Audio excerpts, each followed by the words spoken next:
From the Detroit Free Press, I'm Robin Chan with today's Voice Briefing. It's Friday, April 18th, 2025.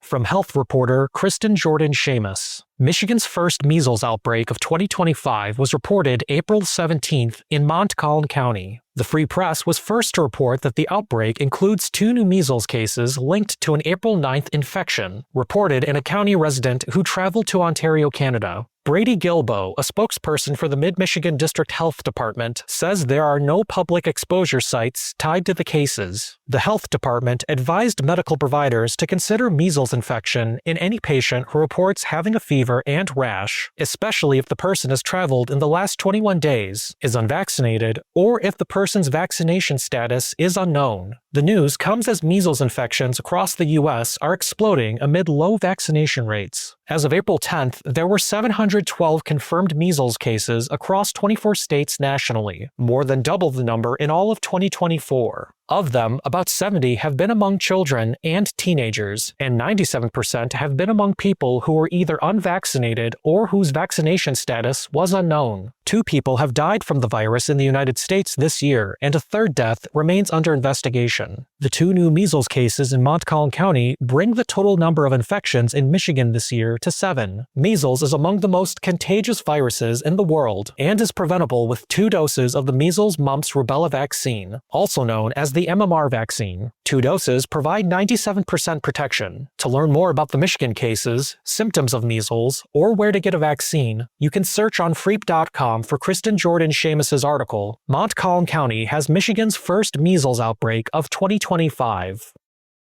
This is J.C. Randall with the Detroit Free Press. Details are starting to emerge on how exactly General Motors and Bedrock would demolish 2 of the 5 Renaissance Center towers. A source close to the discussion says they are not looking to do an implosion, but rather a careful piece-by-piece disassembly. This would be a slower, costlier, and less dramatic approach, but a lot safer. The last big implosion in downtown was that of the old Hudson's department store back in 1998. That implosion created a giant dust cloud that enveloped downtown and sent onlookers running. GM and Bedrock are proposing to quote-unquote right-size the Renaissance Center and turn 1 of the 2 remaining office towers into housing.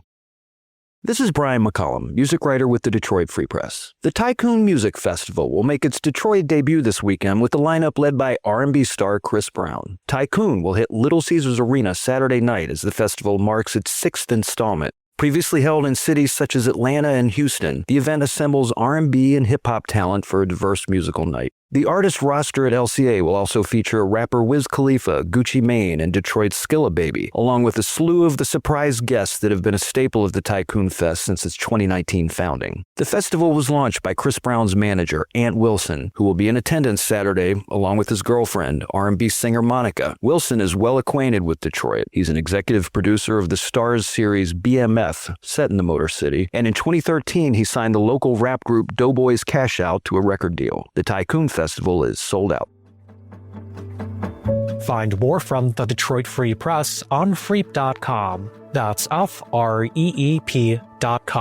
Thank you for listening. Have a great weekend, and you'll hear more from us Monday.